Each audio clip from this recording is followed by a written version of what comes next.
Hello and welcome to एडस्टार्ट। आज हम डिस्कस करेंगे एक्सन सफलिंग के बारे में। पिछले क्लास में हमने स्प्लाइसिंग यानी कि अल्टरनेटिव स्लाइसिंग देखा था। आज देखेंगे एक्सन सफलिंग क्या होता है, उससे जुड़ी हुई एक चीजें हैं। एंड ये सारे जो होते हैं पोस्ट ट्रांसक्रिप्शनल मॉडिफिकेशन यानी कि यूकैरियोटिक ऑर्गेनिजम्स में देखने को मिलेगा। सबसे पहला चीज होता है एक्सन सफलिंग का मतलब क्या होता है। जैसे आपको पता होगा एक्सॉन जो होता है क्या ना, आपकी स्पेसिफिकली एक्सॉन होता है coding part of the DNA यानी कि, और फिर वही पार्ट आता है आरएनए को, चाहे वो डीएनए के लिए हो या तो आरएनए के लिए हो, हम उसको यूज करते हैं एक्सॉन टर्म यूज करते हैं। एक्सॉन का मतलब होता है कि कोडिंग सीक्वेंसेस। एक ट्रांसक्रिप्ट के अंदर यानी कि एक एमआरएनए के अंदर आपको कई सारे एक्सॉन देखने को मिलेगा एंड सारे एक्सॉन जो होते हैं वो इंटरप्ट होते हैं इंट्रोन की वजह से, ठीक है ना। एक्सॉन मतलब कि जो कोडिंग हिस्सा होता है, आप ये देखने की कोशिश करोगे यहाँ पे जो कोडिंग हिस्सा होता है किसके, एमआरएनए की, वो कंटिन्यूअस नहीं होता है, ठीक है ना। इस तरीके से कंटिन्यूअस आपको देखने को नहीं मिलेगा। ये कैसे होता है ना, इस तरीके से यहाँ पे एक एक्सॉन है, फिर एक्सॉन यहाँ पे रहेगा, फिर यहाँ पे रहेगा, कुछ इस तरीके से रहता है। यदि हम एमआरएनए की बात करेंगे तो ये 5 प्राइम एंड रहता है, दूसरा 3 प्राइम एंड रहता है। ये जो बॉक्स मैंने बताया है ये होता है एक्सॉन, जो कि कोडिंग पार्ट होता है। कोडिंग पार्ट कहने के मतलब होता है कि यहां से प्रोटीन बनेगा, ठीक है। अच्छा, that get interrupted by the intervening sequences, इसको हम बोलते हैं इंट्रोन, ठीक है ना। मतलब कि आसान लैंग्वेज में समझे, ये कोई प्रोटीन को कोड नहीं कर रहा है। तो इसलिए जब भी प्रोसेसिंग हो रहा है, जब भी स्प्लाइसिंग एक प्रोसेस होता है पोस्ट ट्रांसक्रिप्शनल ट्रांसलेशन होने के बाद, एमआरएनए जो प्री एमआरएनए बना था, क्योंकि हम पढ़ रहे हैं कहाँ पे, हम यूकैरियोटिक ऑर्गेनिजम्स पे पढ़ रहे हैं एंड यूकैरियोटिक ऑर्गेनिजम्स के न्यूक्लियस के अंदर बन रहा है आरएनए। आरएनए बनने के बाद हम वही आरएनए को प्री एमआरएनए बोलते हैं या एचएनआरएनए आप बोल सकते हो, ठीक है ना। यहाँ पे कुछ मॉडिफिकेशन होता है, उसके बाद ये आरएनए आ जाएगा साइटोप्लाज्म्स को, ठीक है ना। साइटोप्लाज्म्स को ये आ जाएगा। ये प्रोसेसिंग के टाइम पे एक चीज होता है एक्सॉन सफलिंग। एक्सॉन सफलिंग हो या तो आरएनए एडिटिंग हो या तो अल्टरनेटिव स्प्लाइसिंग हो, उनकी मेन एम होता है, हम क्यों होता है, क्योंकि एक एमआरएनए से तरह तरह के प्रोटीन बनाना उनकी एम होता है, ठीक है। तो एक्सॉन सफलिंग एक मॉलिक्यूलर मैकेनिज्म्स होता है जहां पे न्यू जीन फॉर्मेशंस होगा फ्रॉम, मतलब कि जीन तो नहीं, आप ऐसे बोल सकते हो कि न्यू प्रोटीन फॉर्मेशन होगा, formation of the new protein from a single gene, आप ऐसे लिख सकते हो formation of new protein not gene from single mRNA, या आप बोल सकते हो एक ट्रांसक्रिप्ट से, ठीक है ना। एक सिंगल ट्रांसक्रिप्ट से यदि बन रहा है डिफरेंट डिफरेंट तरह तरह की वेराइटी ऑफ प्रोटीन, हम उसको एक्सॉन सफलिंग बोलते हैं। एक्चुअली एक्सॉन सफलिंग क्या होता है, देखिए, यदि आपने अल्टरनेटिव स्लाइसिंग पढ़ा है तो आपको चीजें आसानी से समझ में आ रहा होगा, फिर भी मैं आपको बता देती हूँ। देखिए, अल्टरनेटिव स्लाइसिंग में हमने क्या देखा था, देखिए यहाँ पे जैसे देख सकते हो, मान लीजिए ये एक है, ठीक है ना, ये एक एक्सॉन है जो कि थोड़ा ये येलो कलर आपको, ठीक है ना, येलो कलर की है कि एक एक्सॉन, ठीक है। अच्छा, यहाँ पे ये येलो कलर की है, फिर पिंक कलर की है, ब्लू कलर की है, फिर व्हाइट कलर की है। 4 टाइप ऑफ एक्सॉन है। बीच में जो वी शेप की है वो इंट्रोन आप मान के चल सकते हो। नॉर्मल स्लाइसिंग में क्या होता है, सारे के सारे इंट्रोन रिमूव हो जाएगा, सिर्फ और सिर्फ सारे एक्सॉन आपस में जुड़ गए, जिसको हम बोलते हैं कंस्टिट्यूटिव स्लाइसिंग बोलते हैं, ठीक है। अच्छा, उसके बाद हम देखेंगे, देखिए यहाँ पे इस थोड़ा यहाँ पर उसको आप फोकस कीजिए, ठीक है ना, ये वाला जो म्यूचुअली एक्सक्लूसिव जो होता है, या ठीक है ना, इस वाला सीक्वेंसेस को आप फोकस कीजिए। यहाँ पे जो एक्सॉन है ब्लू एंड पिंक कलर को थोड़ा फोकस कीजिए। तो जैसे देख सकते हो ब्लू एंड पिंक कलर में, ठीक है, यदि हम बात करेंगे ब्लू एंड पिंक कलर में, आप देख सकते हो इसमें देखिए ब्लू है, मतलब कि येलो कलर वाले हैं, व्हाइट कलर वाले हैं, फिर ब्लू है, येलो है, व्हाइट पिंक है, ठीक है ना। एक्सॉन जो हो गया सफल कर लिया, ठीक है ना। यहाँ पर तो एक है एक नहीं है, तो वो जैसे म्यूचुअली एक्सक्लूसिव हो गया। ऐसा भी हो सकता है, यहाँ पे और एक सीन भी बन सकता है, जैसे मैं यहाँ पे ड्रॉ करके बता दूं कि मान लीजिए ये येलो कलर वाली है, ठीक है ना, ये येलो कलर वाला है, फिर पहले मान लीजिए स्काई आ जाएगा, उसके बाद पिंक कलर आ जाएगा, ठीक है, और उसके बाद व्हाइट कलर आएगा, ठीक है। इसके बाद मान लीजिए पिंक कलर आ गया, फिर लास्ट में आपका व्हाइट कलर आ जाएगा, ठीक है। तो कुछ इस तरीके से, फिर नहीं तो पहले पिंक, तो आपस में क्या करेंगे, इंटरचेंज हो जाएंगे। जिस वजह से mRNA की जो सीक्वेंसेस है वो अलग हो गया। जब mRNA के सीक्वेंसेस अलग होगा तो उससे बने हुए प्रोटीन भी अलग अलग हो जाएंगे। तो एक mRNA सीक्वेंसेस से कई सारे, ठीक है ना, कई सारे आपको प्रोटीन मिलने के लिए ये प्रोसेस होता है। ठीक है, तो अब हम देखेंगे थोड़ा उनके डेफिनेशन के तौर पे देख लीजिए कि एक्सॉन सफलिंग जो होता है ये एक मॉलिक्यूलर मैकेनिज्म्स होता है जिसमें एक mRNA ट्रांसक्रिप्ट से कई सारे प्रोटीन आपको देखने को मिलेगा।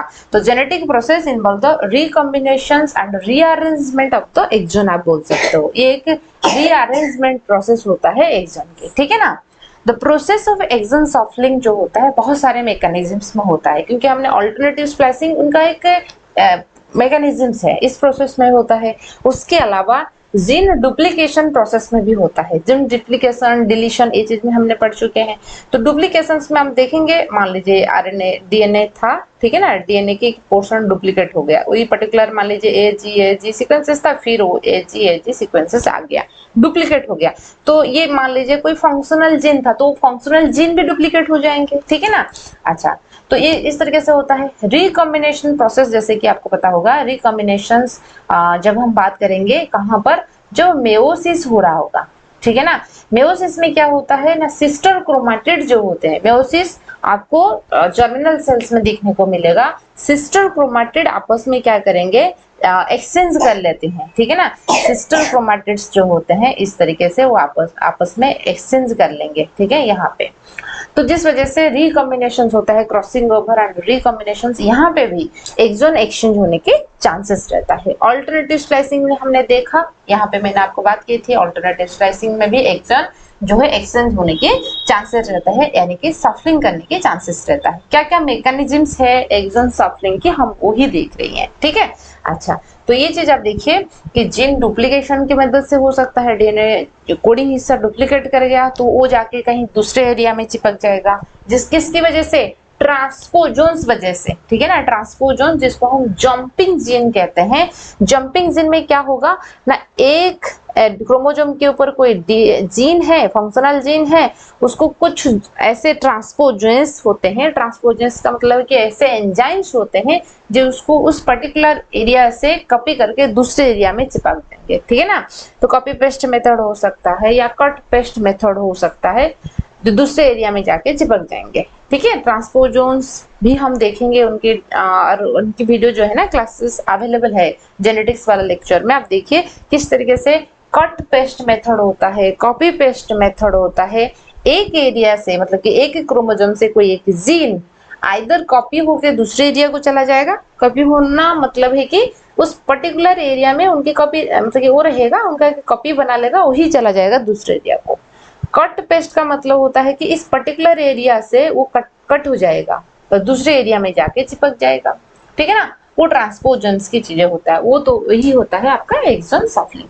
तो आप ऐसे समझ सकते हो, सफलिंग का मतलब है कि रैंडमली रीअरेंजमेंट होना। ऐसा नहीं कि 1 2 3 4 होगा, 1 3 5 हो जाएगा, 1 4 5 फिर 3 आ जाएगा। ठीक है ना, रैंडमली चीजें जब अरेंज होता है हम उसको बोलते हैं एक्सॉन सफलिंग। ठीक है, ये आपके लिए नोट्स है, नोट्स आपके लिए तैयार है, उसको आप जरूर देख लीजिए, स्क्रीनशॉट ले सकते हो इनकी। ठीक है, अच्छा, फिर हम बात करेंगे importance of exon shuffling. Exon shuffling की इम्पोर्टेंस क्या है। एक्सॉन सफलिंग एक मेजर ड्राइविंग फोर्स होता है। क्यों? क्योंकि इस ड्राइविंग फोर्स की वजह से क्या होगा, वेराइटी ऑफ प्रोटीन आपको देखने को मिलेगा। इस वेराइटी की जरूरत क्या होता है तो भी फिर देखिए तो जैसे कि आपको पता होगा जो हमारा एंटीबॉडी है, ठीक है ना, एंटीबॉडी वाई शेप की स्ट्रक्चर होता है, 2 हेवी चेन है, 2 लाइट चेन है, ये आपने पढ़े होंगे, H, ठीक है ना, H2L2 ये आपने पढ़े होंगे। तो different variety of pathogens environment में रहते हैं। ठीक है ना, एंटीबॉडी क्या करेगा, उनकी जो स्पेसिफिक बाइंडिंग साइट्स रहता है, मान लीजिए कोविड वायरसेस के लिए एक रहेगा, ठीक है ना, ये ऐसे बाइंड होगा। मान लीजिए कोई आ गया, मान लीजिए और टाइफाइड हो गया, उसको बाइंड करने के लिए कुछ अलग साइट होना चाहिए। तो वेराइटी ऑफ पैथोजेन है, क्योंकि जो एंटीबॉडी होता है वो एक्वायर्ड इम्यूनिटी का हिस्सा होता है, वो पैथोजन के साथ बाइंड होने के लिए उनका फिक्स पोजीशंस रहता है। यदि हमारे बॉडी में वेराइटी ऑफ चीजें बनेगा तो हो सकता है कि कोई नया पैथोजन हमको अटैक कर रहा है, बॉडी उसके अकॉर्डिंग नया नया प्रोटीन बनाएगा, तो उसके लिए जरूरत होता है, ये चीज के लिए तो जरूरत होता है, वेराइटी हमको चाहिए। दूसरा चीज होता है बहुत सारे एंजाइम्स की रिक्वायरमेंट होता है, बहुत सारे मॉलिक्यूलर पाथवे को कंडक्ट करने के लिए, तो नया नया प्रोटीन बनेगा, वहां से चीजें होगा, ठीक है ना। वहां से मतलब कि कोई भी एक एंजाइम बनेगा जो कि ठीक है बदलते हुए एनवायरनमेंट के साथ हमको अडेप्ट करने में हेल्प करेगा। तो एक मॉलिक्यूलर मतलब कि जो Janet evolutionary point of view से एक अच्छी चीज होता है, तो वही चीज है कि exon shuffling is a major driving force होता है। ये एक मेजर ड्राइविंग फोर्स है जिस वजह से क्या होगा, न्यू जीन्स एंड जैसे कि प्रोटीन मान लीजिए डुप्लीकेट हो गया डीएनए के अंदर, तो जीन ही क्या हो जाएगा, जीन ही एक नया बन जाएगा, आप बोल सकते हो। प्रोटीन जैसे कि एंटीबॉडी एंड एंजाइम की डाइवर्सिटी की जरूरत होता है, क्योंकि सफलिंग इसमें क्रूशियल रोल प्ले कर रहा है, सफलिंग वजह से वैरायटी आ रहा है, ठीक है। अच्छा, तो उसके बाद हम देखेंगे agent सफलिंग contribute the diversification of the protium, protein के अंदर बहुत सारा डाइवर्सिटी यानी कि वेराइटी ये भी प्रोवाइड करता है, ठीक है। अच्छा, तो उसके बाद हम देखेंगे न्यू बायोलॉजिकल फीचर, मान लीजिए कोई एग्जाम डुप्लीकेट हो गया, दूसरे क्रोमोसोम के अंदर ऐड हो जाएगा, जिस वजह से एक नया कुछ कैरेक्टर आने की भी चांसेस रहता है। यदि वो कैरेक्टर बदलते हुए एनवायरनमेंट में हमको अडॉप्ट करने में हेल्प कर रहा है, तो कैरेक्टर भी आ जाएगा, ठीक है। ये पूरा का पूरा होता है एक्सन सफलिंग के बारे में, किस तरीके से जो हमने स्प्लाइसिंग देखा था, ठीक है। अब उसके बाद होता है आपका आरएनए एडिटिंग, तो चाहे ऑल्टरनेटिव स्लाइसिंग हो, एक्सन सफलिंग हो, या तो आरएनए, नेक्स्ट क्लास में हम आरएनए एडिटिंग बात करेंगे। ये सारे रिक्वायरमेंट होते हैं सिंगल एमआरएनए से तरह तरह के प्रोटीन बनाने के लिए, उनके सिर्फ और सिर्फ अरेंजमेंट में थोड़े बहुत मॉडिफिकेशन होगा, जिस वजह से नया नया अलग अलग प्रोटीन बन जाएगा। क्योंकि प्रोटीन अलग होने के लिए दो चार कोडन या तो एक कोडन में चीजें यदि क्या होगा डिफरेंसेस आ जाएगा तो भी चीजें बनेगा। उनके बहुत अच्छा एग्जांपल होता है आपका सिकल सेल एनीमिया के बारे में।